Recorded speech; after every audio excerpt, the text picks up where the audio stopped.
मध्य प्रदेश का आदिवासी बाहुल्य जिला छिंदवाड़ा, जो कमलनाथ का गढ़ भी कहा जाता है।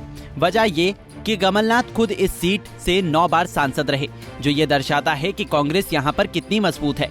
कांग्रेस इस बार के चुनावों में बीजेपी को हराने के लिए एड़ी चोटी का जोर लगा रही है, लेकिन गृह मंत्री अमित शाह के छिंदवाड़ा दौरे के बाद से कांग्रेस में बेचैनी बढ़ गई है, क्योंकि भाजपा ने अपना चुनावी बिगुल छिंदवाड़ा में फूंक दिया है और कमलनाथ के गढ़ को घेरने की तैयारी भी शुरू कर दी है।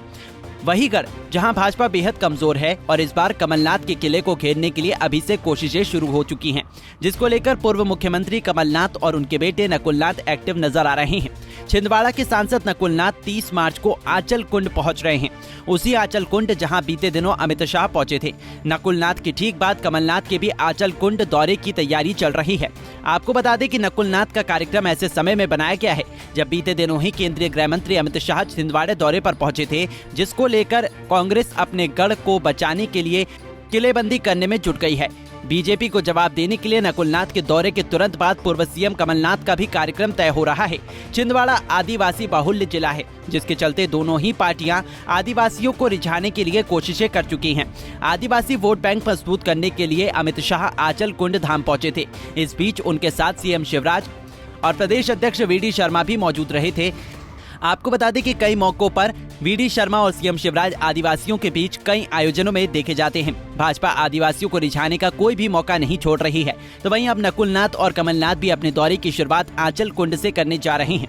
शाह के दौरे के तत्काल बाद नकुलनाथ का दौरा और फिर कमलनाथ की तैयारी कहीं न कहीं ये दर्शाती है कि खुद कमलनाथ को भी डर है कि भाजपा छिंदवाड़ा में सेंधमारी कर सकती है। दरअसल छिंदवाड़ा लंबे समय से कमलनाथ का गढ़ रहा है। भाजपा लाख कोशिशों के बाद भी यहाँ अपना दबदबा नहीं बना पाई है। बीते लोकसभा या विधानसभा चुनाव की बात करें तो दोनों में ही भाजपा बुरी तरह हारी। 2019 लोकसभा चुनाव में छिंदवाड़ा में कांग्रेस ने कमलनाथ के बेटे नकुलनाथ को टिकट दिया, जिसके बाद प्रचंड मोदी लहर होने के बावजूद कांग्रेस ने छिंदवाड़ा लोकसभा सीट जीत ली और भाजपा को फिर से मुंह की खानी पड़ी।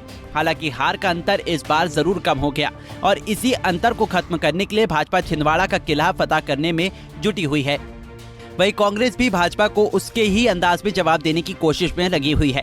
बता दें कि छिंदवाड़ा इस लिहाज से तो खास है ही कि वहां से कमलनाथ लगातार 9 बार सांसद रहे, बल्कि इस लिहाज से भी खास है कि छिंदवाड़ा आदिवासी बाहुल्य जिला है और बीते कुछ दिनों में सीएम शिवराज कई बार आदिवासियों के कार्यक्रम में दिख चुके हैं। यहाँ तक कि कई बार तो वो नाचते हुए भी देखे गए हैं। भाजपा पूरी कोशिश में है कि किसी भी कीमत पर आदिवासी वोटर्स भाजपा के पक्ष में आ जाएं, तो वहीं कांग्रेस भी छिंदवाड़ा में अपनी लय बनाए रखने के लिए रणनीति बनाने में जुटी हुई है। अब विधानसभा चुनाव में कुछ महीने ही शेष बचे हैं। भाजपा को जहां एंटी इनकम्बेंसी का खतरा मंडरा रहा है, तो कांग्रेस को भी डर है कि भाजपा इस बार खुद मुख्यमंत्री उम्मीदवार कमलनाथ के किले को फतेह न कर ले। हालांकि छिंदवाड़ा में कौन सफल होता है और कौन असफल, ये तो चुनाव के बाद ही पता चलेगा। पंजाब केसरी टीवी के लिए विकास तिवारी की रिपोर्ट।